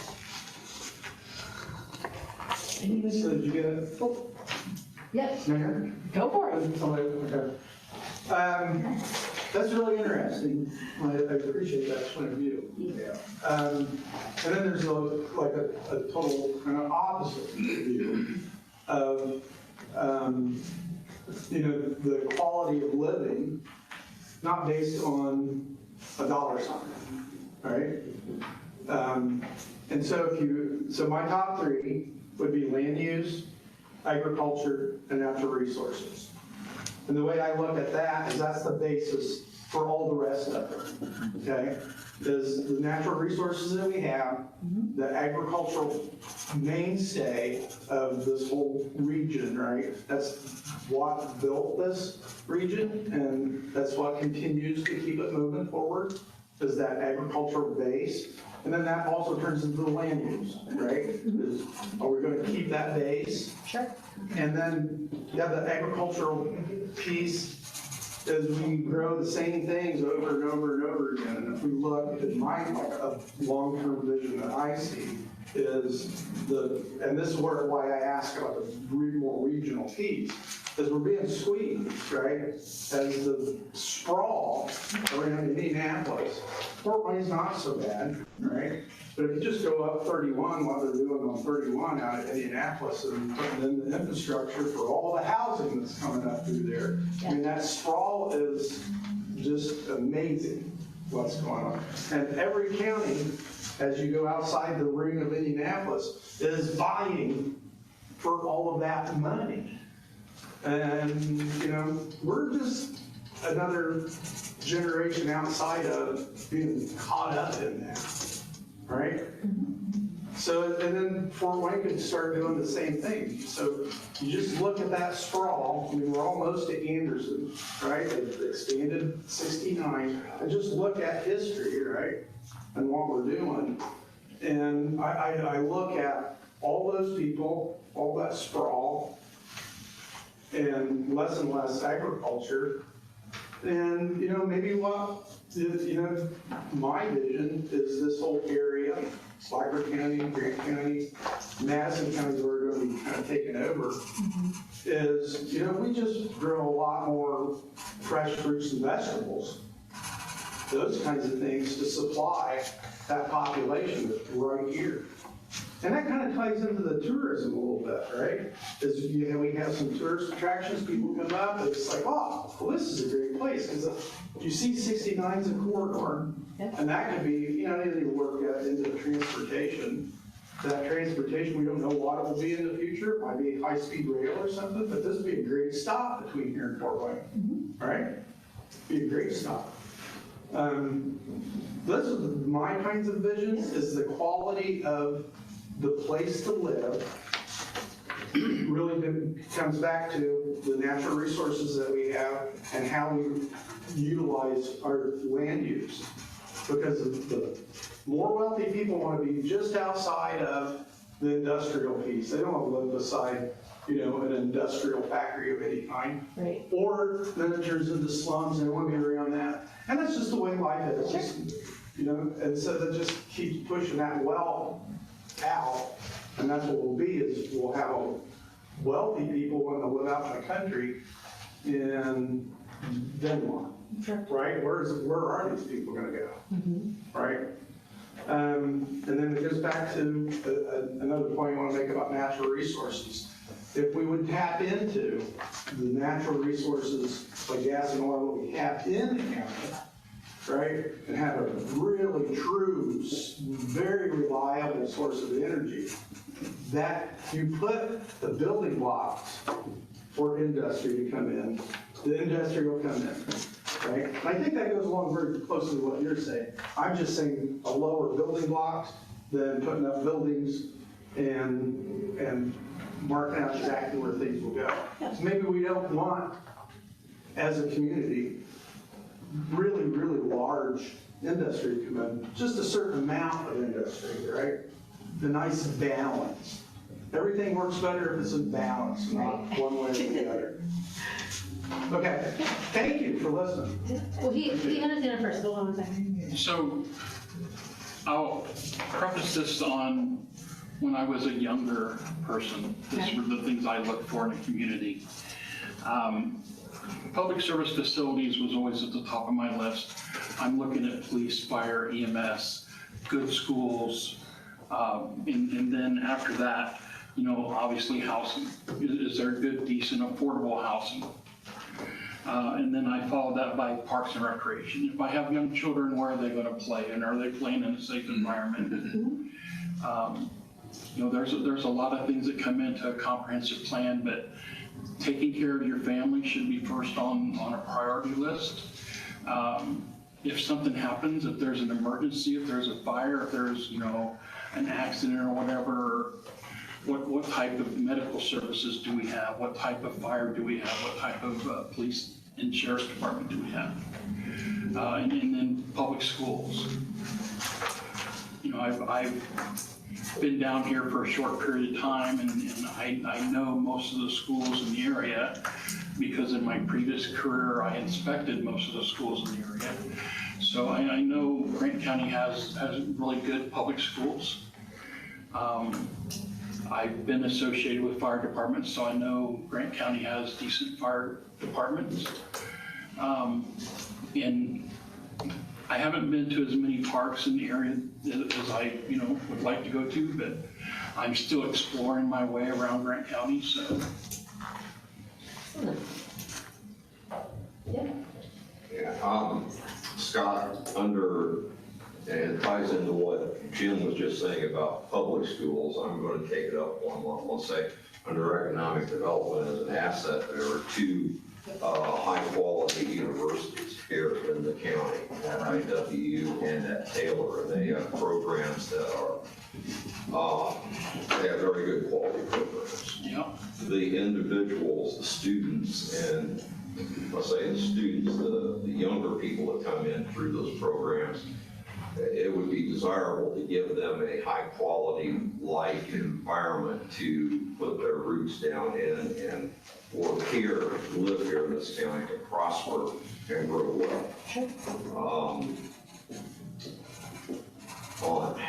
And I don't know which category you would fit this in, but as a liability in the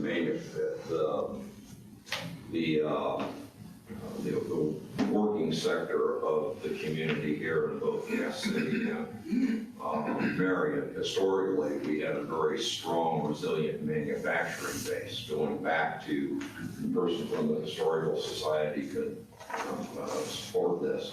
Back into the early 1900s, that was one of the reasons Marion and Cass City built, grew, and prospered, was that resilient manufacturing. We need to revitalize. I would contend we need to revitalize that with bringing in manufacturing, service industry type of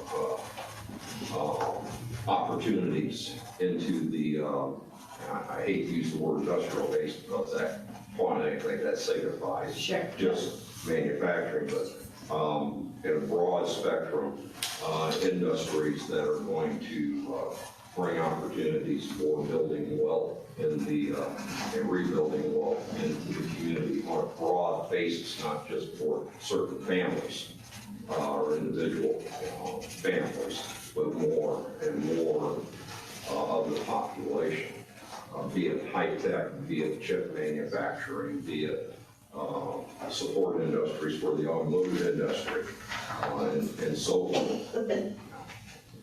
That's an opportunity for, I view that as being an opportunity for expansion in the area of economic development. Which side is an asset liability that puts it on, I don't know. I kind of put it on both. Yeah, sometimes it can be both. Skill set that's here, but maybe how are you capturing or utilizing it? Is it, you know, maybe not being captured as well as it could be perhaps. On negatives, or on the liability side, I'm going to tie this to what Todd was saying about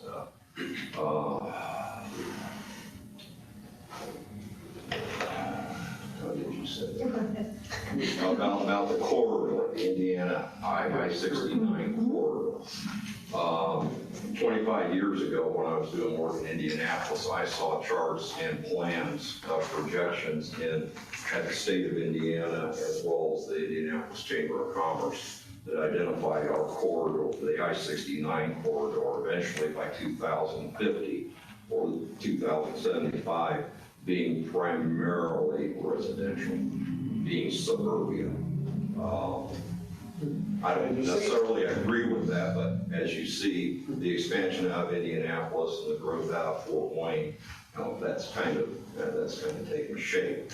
I think knowing the residents of the county, as I'm learning, there's a high desire for maintaining the agricultural community and preserving our agricultural lands because of the prime farmland, which that would be an asset under agricultural. We have good prime soil here across the whole of the county. There are a couple of different kind of types require different methods or techniques to farming it, from it being sand-based or it being clay-based soil, but nevertheless, it's prime farm ground.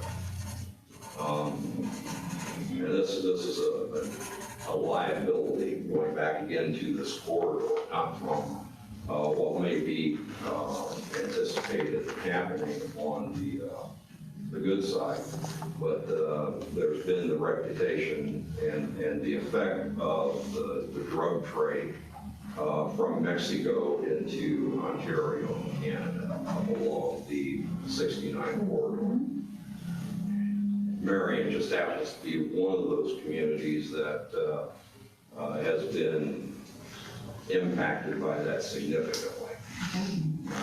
Sheriff Garcia is not here to say the case, but I can say with assurance that when Sheriff Archie was still here in the early 2000s, that was one of the headaches that the Sheriff's Department, the law enforcement community was battling, that we need to diminish that impact by providing and growing a good quality environment that gives people the reason to be attracted to come live in the community, to raise families, to revitalize our churches, and revitalize our traditions of basic Americana living.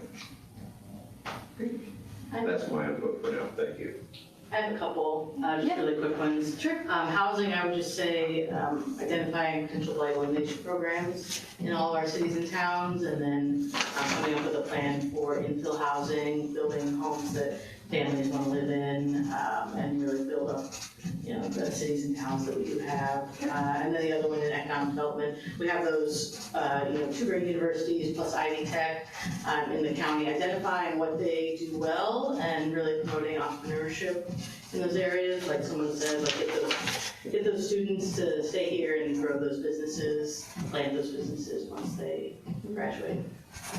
And I think of another hand, but I want to pause for just a second because I have a follow-up question. Because both of you are touching on something that spurred kind of maybe another way to think about this. So I would agree, asset-wise, you do have kind of a wealth of universities, Ivy Tech, kind of not all counties have kind of all of those great players. So you have those, you're then capturing students for a period of time. They're obviously living here or at least commuting here.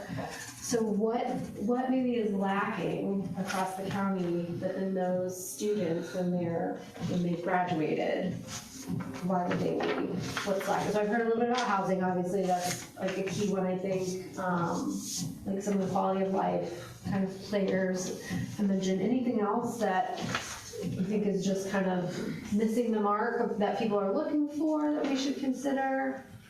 Well, I had heard that IWU does do kind of an incentive to help students when they graduate, to help them find housing, find jobs and things to keep them in the community.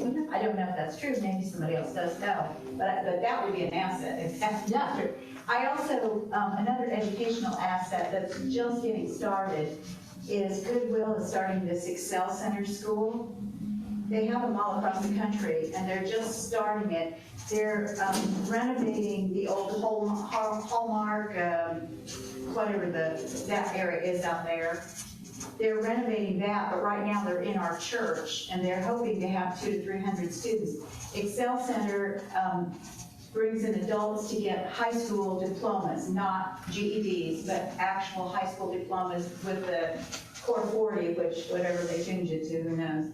But right now it's Core 40, and they would be prepared to go to college and get into a good higher, secondary education kind of thing. So that's an asset, I think, the Excel Center. If they could actually get 200 to 300 adults, and it's a free program. They can go and get it for free. So they've got a lot of them around the country, but they're starting one here in Grant County. That's great. I think to go back to your question about what's missing for graduates, I think, I think everybody when they graduate high school or college, they want to go explore and see the big city and those kinds of things. I think what our advantage is that when they decide to settle down and start a family, let's set ourselves up as the place where they want to come back and settle. Okay. Because we're not going to be Carmel or something with the amenities, but we can be a really great place to raise a family. And I think that's an important kind of distinction maybe to keep in mind, whether it's that version of the distinction or not, but it's okay to say what you want to be and what you don't want to be through this process. So it's all right if you want to say, we're happy if students want to stay here and live and get a job, that's great, but we're also okay to not put all of our eggs in that basket, and instead we really want to focus on this age demographic or this type of business, whatever that is. So don't feel that you're shortchanging the process or shortchanging the county by saying, you know what, I think based on what we have and our values and where all these ideas are coming from, it's really landing us here, and that's what you're focusing on. So sometimes people get and make statements like that and then they automatically feel bad, like, oh my gosh, we're supposed to be doing everything for everybody, and you want to think about that, but you don't have to prioritize everybody and everything, so. And that's where balance comes in. Exactly. Right? It takes a lot of things to keep a community really strong, and so thinking about all of those pieces and parts is good, but prioritization is okay as well. Yeah, I would say on agriculture that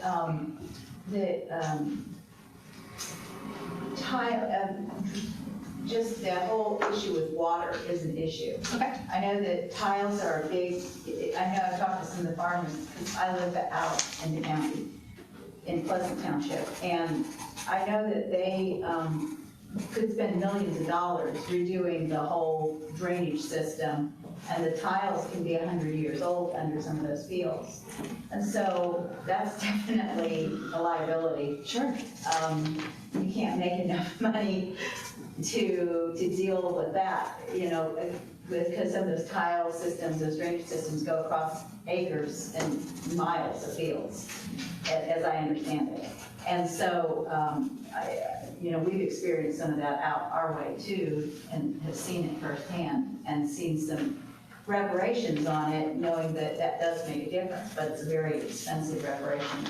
Another thing I would think about agriculture is that I was kind of feeding into your idea of different kinds of cropping, not just like fruits and vegetables, because I don't know if that's enough to sustain, farmers. But I do think there are other kinds of crops, there are more perennial crops, there are other things that I think would be great. I just don't know, how open to our farmers are to some of those things. But there are other things that could open up opportunities, different kinds of agriculture, different kinds of crops. So in addition to the the drainage tile issue, what else is impacting agriculture as kind of an industry here? It sounds like maybe the land pressures, maybe. I don't want to put words in your mouth, but from what I'm picking up on, there may be that potential conflict. Are there other kind of stressors being put on agriculture, farmers? Another one right now currently is the broadband effect. Okay. In our county, we're hanging broadband, fiber optics on telephone poles. And so farmers are getting limited access to the farms due to height restrictions. I know in other counties that the commissioners want to direct ferry only, through broadband. And that'd be a stressor, as well as, the county drainage issues. Excellent.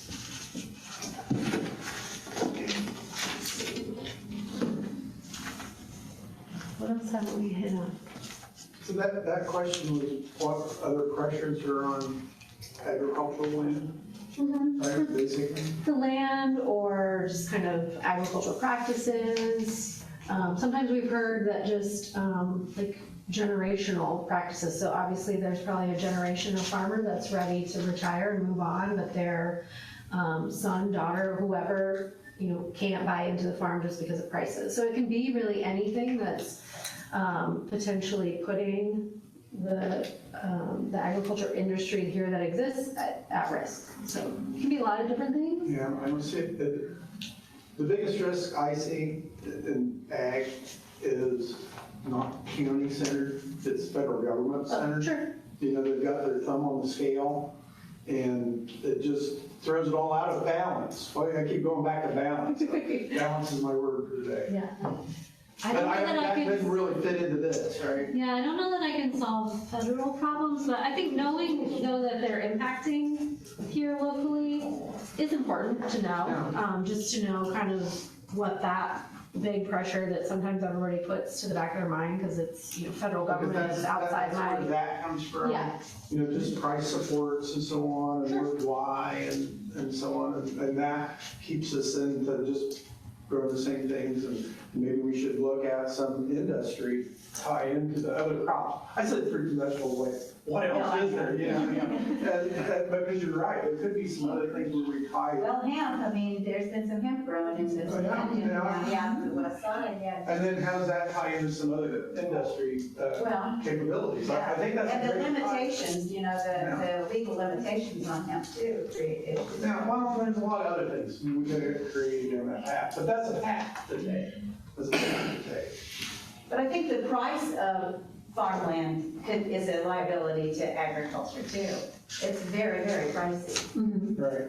Very pricey. And see, which also allows it to go into that kind of, well, now you bring in the outside people that offer these big buku dollars for 20 acres, and a landowner sometimes has a hard time saying no to that. Sure. And so there goes 20, 40, 50 acres. I talked to one of those farmers down around Westfield, and he's just like, oh my gosh, he made a fortune. Right. And it's not just that housing kind of piece, but then there's the federal government rolling all the money down to the Green New Deal. And then you have solar and wind and all that. We don't need to discuss that, but what that does is a ripple effect there, right?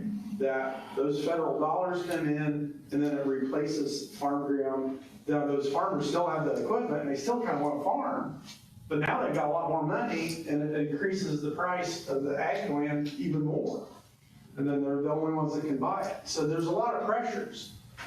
It's a lot of pressures. I'm glad I'm not tied up into it in a big way. But yeah.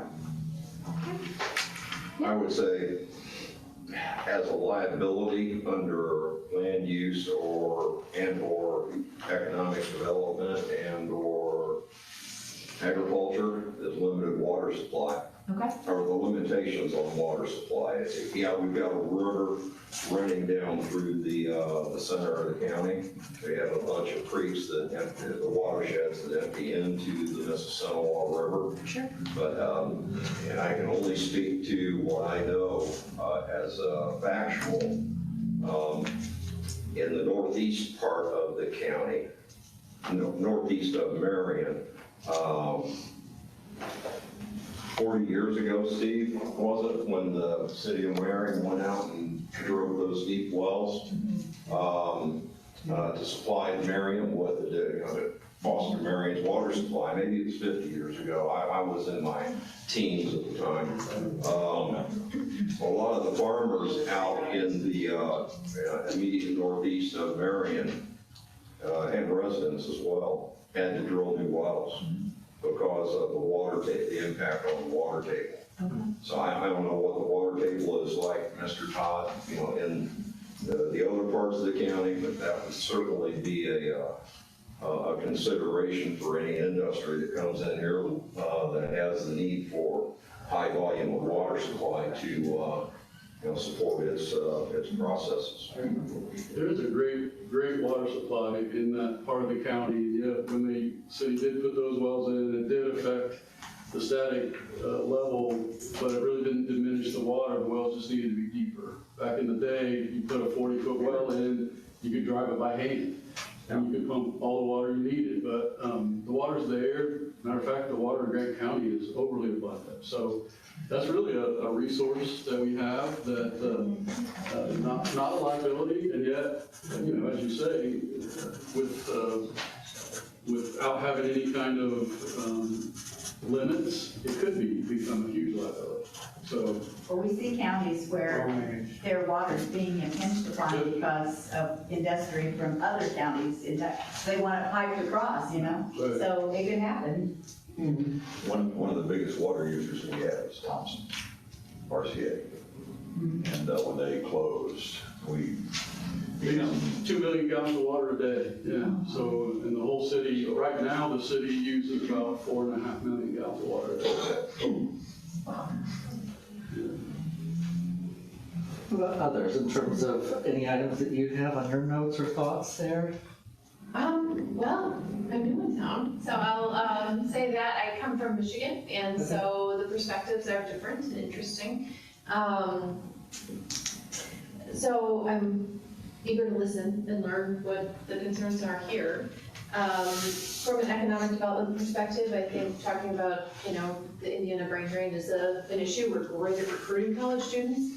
We're not so great at keeping them. I think thinking in that lens can be a really important question for Grant County, because we do have we have colleges that attract students who want to graduate and raise families. They want to be that type of member of the community, and I think it would be great to be able to build more of them as jobs, as housing. We are in a national housing crisis. We're short about 2 million homes as a nation. Sprawl is part of the equation, right? Where do we put them is a question. People don't always love multifamily housing, which is more dense. They also don't like more spread out housing, which is more sprawling, but finding some sort of appropriate place to build housing, and I think Kylie mentioned to restore blighted housing and use infill sites, I think are actually, the nation needs housing. If we build it and it's available here, I think we've got a really good opportunity to attract people. So to me, that's one of the key priorities.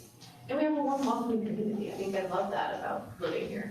It's a great place to live, so. Do people feel safe here in Grant County? I think so. I mean, Yes. do you believe that parents send their kids to Taylor and IW because they feel it's a safe place? Yeah, I do. I think it's safe is also, I don't know that that would be their top thing. I mean, I think if they didn't feel safe, that would be a problem, right? But I don't think that's their they could go to school because I think they go, can't speak for all of them certainly, but just that the sense of community is very strong, and it's strong on campus, but it's also strong in the surrounding areas. And I think that's a really good thing. We've become a very mobile society, and people are disconnected, and people really crave connection. And so I think if we can provide towns that have a sense of welcome and for people to introduce that with the themselves. need to preserve that. We do need to preserve that. Yes. We for sure do, absolutely, yeah. And to share it, I would say, right? That kind of both, you're back to your balance question. How do we invite other people into that? Because that's a good thing to share with people. That's something people these days need. And how do we make sure that when we invite others in to share it, it doesn't get watered down, or that we are able to pass that sense on? Taylor has the largest freshman class that they've ever had. Oh, wow. Yes. So we got 4 years to try to Take it in, here. take it in. Right. Yeah, absolutely. So let's build some houses. Talking to the education, your perspective, but maybe the tier down, right? Those that are in the school system and others that you've seen the families and, related to that age group perspectives. Not that I wasn't paying attention when she was talking, but I'm looking at the map there. And there's 3 exits off of 69. Uh-huh. And my hope is that this study encompasses the whole county versus those bright red areas that are around Gas City and Marion. And believe me, I live in Marion, so it affects me, but our whole school corporation covered the whole south side of the county. It's all of it. From right there, that's me. Yeah. And it covers the whole north side of Madison County. So we cover a big block with very few people living there. So as this study proceeds a little bit, I'm all for the housing. If you would like to just put a bunch of housing in Fairmount, I'd be tickled with that. But I know that's not gonna happen. But that's my thought. At 69, there's 3 exits that come off there, and one of them is right in my neighborhood. Find all the James Dean fans in the United States. But they are bringing kids. They are bringing kids. There's not a lot of kids that come in with those people that come, but it's a nice community and we like the community, but still, there's not a lot of municipalities in that area. Sure. Yeah. I'm trying to be mindful of time. We have a few things to wrap up, so any last comments? I'll quickly ask them one of the things, some of the broadband items or maybe the historic cultural things, anything on Parks and Rec. This is an interesting one. We do this a lot. It's really a favorite. Yeah, it's normally a favorite. We hear a lot about like recreation and, other kind of things related to parks or rec or active living, health, those sorts of things. And I didn't really hear that. So is there... Cardinal Greenway is a huge asset. Okay, very good. It took us 2 hours to get to that. Wow. Okay. And I think building on a culture of bicycling and walking and running, maybe that goes into infrastructure. You start talking about bike lanes, making it more friendly for people in alternate modes of transportation. And it's definitely Communities too have really put a lot of investment into parks. I mean, Marion's Matter Park is a beautiful place. The gardens there are amazing. National awards they've won. Gas City has a beautiful park with a pond and Fairmount. You can start thinking about all our communities. Parks has been an important thing for our communities in Grant County, and I think there's been a lot of investment there. So that's definitely a resource and an asset for sure. So did I hear that Mayor Morrell is going to open up the golf cart and UTV pathways? Is that something that needs to be considered regarding safety and provisions for that? I have not heard that. So posted on social media today. It's got, like 500 comments. Okay. We'll get dialed into those. There's a new YMCA though, right, coming to The new Turner Park? YMCA is planning for Gas City. Yeah, they've got a plan, and that's looking good, and so. Okay. Yeah. Great. There's one event that's trying to get going again, and that's the Mississinawa 1812 event. And I think they're trying to acquire land if they haven't gotten it yet. Is it done or closed? Okay. And they wanted to make it more of a year-round event, a place that can be visited like Connor Prairie and historical museum type, instead of just a long weekend event that they run for years. It was quite successful for a weekend event, bringing over 10,000 people. As we've recently heard. They came to the council meeting and spoke a little bit. That may be something that could get going, be a contributor, bring people to the community. Yeah, definitely. This is just an old name that I don't know much about, but the old Francis Slocum Trail. I remember in elementary school that we did a field trip up along Jalapa over towards Peru. Part of that trail is in the northwestern part of Grant County, if I recall correctly. I don't know how active that is anymore. If there's even any public access to it, other than just maybe old road signs that they're still leaving. We'll look into it. I almost forgot that existed. And then maybe. I would not there still exists. Lack of hair that suggests we're living or remembering memories from when we were growing up. Running around the Waconton area when I was younger, that's where I got my start in fire service. And I remember the Francis Slocum Trail and going out there and, you know, back when I actually could pedal a bike. Yeah. Instead of insisting on a motor. We used to go out there. See, the other thing that I think I find very good for economic development here is there's just a lot of good state programs that are promoting the kinds of things that we need. We're, you know, when we say, hey, we need more infrastructure, oh, check out this program. Oh, we need more, you know, we need a grant for a comprehensive plan. Okay, here's an organization that can help you with that. I think the state is really supportive of driving policies that help people accomplish in small towns, particularly accomplish the things that they need to happen. And likewise, philanthropy. We have some incredible, really, being one, but many strong foundations and others that really support. Those are good government and fiscal capacity kind of tie-ins too. Yeah. So, but this crowd won't like it, but solar is important as we go forward. I mean, I couldn't agree with them more. Agriculture is, you know, I farm, I own ground, and it's important. But farmers are in trouble right now. The prices of crops are below break even. I mean, there's not gonna be a future in agriculture that's not gonna, it's not gonna be productive, and that's gonna just continue to deplete the standard of living in the county because of the limits that agriculture is gonna have if we don't start easing out some of that ground, some of the excess ground that we're producing 15% surpluses for every year for our corn and beans to use it for other uses. And solar makes an excellent use of that land temporarily. I know a lot of people don't believe it's temporary, but in all the agreements and all the ordinances and everything, it's a temporary use and it can be returned to agriculture if we needed to. But the prices are so low right now, if there were other options for these farmers, they'd be doing it. They'd love to be growing marijuana right now, but there isn't any, you know, there's no opportunity there. But, so it's important, I think, for the county to further the development here, plus the available power.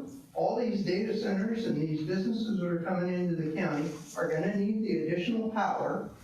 They're also gonna need the net neutrality, the CO2 net neutrality. Every one of these businesses has in their business plan how they're gonna get to net zero on CO2 emissions. And if the county would help them, it's gonna draw in additional businesses that are interested in getting to that net neutrality on their power generation. So solar has a lot of pluses that, you know, we have so much farm ground right now, we're all paying for 24 million acres of set-aside, conservation reserve. Right now, you and I are paying for that ground to be idle so that nothing's produced on it. I would love to see that ground come back into agricultural production. We lost 378,000 acres in the last 5 years. So 24 million in CRP. No. Lawns, buildings, lawns, and 5-acre tracts and things Well, like I that. agree, the 5-acre plots and the 2-acre houses, you can't build a house out in the country unless you own 2 acres. Talk about going back to farmland, going back to farmland after solar. They take a foot of that topsoil off. No, that's not true. Yes, it is. It's not. I know better. Okay, Jim, Hold on. we're gonna get back to that. Yeah, I'm sorry, I had to. No, it's okay. Any longer. We'll have a solar application meeting following this, and we can have this discussion there if you like. But it's good we got it on the list, We don't so want that's any marijuana appropriate. grown in the south end of the Grant County. I think I can speak for everybody on the south end. Well, I want to be mindful, I know there's a meeting after this, I have just a few kind of next steps to kind of wrap up our discussion. For anybody that might have jotted down some ideas on your handout and maybe weren't comfortable sharing, if you would like to pass those on to us, we're happy to take them and we'll kind of summarize them all together. I don't want you to leave here without kind of saying kind of your information and your ideas, so if you prefer a different setting, please let me know. But to kind of move us forward, so after tonight, we're going to kick it into high gear and keep things moving. One of the first kind of, we're going to kind of move forward in several kind of parallel tracks all at the same time. So one of the next things we'll be looking at is thinking about kind of a public open house and how that might look, knowing, I mean, this was really a public meeting tonight, so thinking about how we can kind of use this momentum and grow the scale of the attendance to really start to dig into more of what's been shared, but starting to take that and moving it towards future vision, goals, and kind of initiatives that we want to kind of continue to dig into throughout the process. We'll also be pairing that with developing a survey, so we'll be kind of looking at different communication platforms that exist and trying to identify those people that we're going to reach out to make sure that we can kind of disperse that information to as many people as possible. So we'll be following up on that. I think right around like mid-September is the ideal time for that kind of portion of the process to happen. So we'll get back to kind of it would be great if I had one point of contact. Do you want to continue being the point of contact? Okay, can't be. Great. So we'll provide Katie with some information on kind of our needs for location. We'll sort out maybe ideas of the best place to have that, timeline, all that. You'll get more information soon. Additionally, we'll be taking a look at kind of who all was here tonight and across the county, different interest groups that we maybe want to reach out to and start to put together kind of the way we want to hold those stakeholder or kind of small group discussions. So again, we'll start to generate kind of a listing of who, at least interest-wise, we maybe want to talk to. And then we may need to come back to the steering committee to help us find the best person to connect with to get into that group or to kind of facilitate kind of that small group of people. So we can do those either in person or via Zoom, just depending on kind of the schedule of who we're trying to engage, what works best for them. But look for kind of a listing from us as just kind of an information for you. And if we need anything, we will let you know. And then lastly, just kind of know timeline-wise, we will get back together for that second meeting, but we want to get through all the public meeting survey information, so we have a lot more information to work with. So we're thinking kind of early October is when we'll get back together. But hopefully the doodle poll works for everybody on the committee. We'll probably do another one similar to that when we narrow down the window of when it makes sense for us to kind of get back together. But just kind of have that on the back of your mind. And at that meeting, we will review everything that we've heard from the public and the survey, and then we'll dig into kind of that vision, that statement of where we want to go, those goals, and then we'll start to look at land use maps and kind of the responses that need to occur based on those land use suggestions. Any final questions? On the survey, who develops the questions, and do the questions get reviewed by the subcommittee? They can, yeah, we'll generate the question. We can put it out to the steering committee for review, kind of a thumbs up, just to make sure we're not missing something. And then we'll even pose kind of the way in which we'd like to promote the survey. So largely it will be online, but we can also kind of facilitate hard copies in a couple like key locations throughout the county to make sure people have access to it if they don't have internet.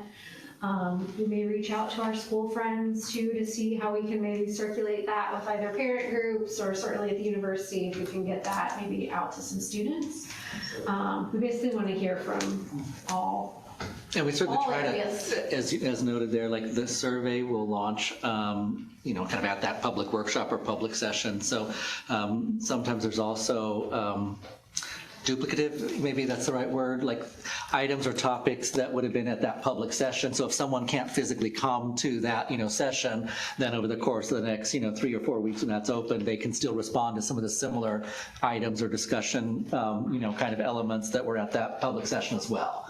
So we want to make sure that usually we cover sort of material in both formats. So if a person does in person or if they do it virtually, they're still getting kind of responding to those issues or topics in either of those sort of venue or types. Well, thank you all for coming. We will follow up with kind of a summary of what we've heard tonight. But certainly, like I said, if you think of something after tonight and you want to get it off your brain, feel free to email me. The conversation, all the topics that we've talked about here tonight doesn't have to end today, so. And as she said, if you did have any jotted notes, just give them to myself, Matt, or Katie, and we'll make sure we get that kind of added to our list here that we're starting. So thank you very much. Thank you.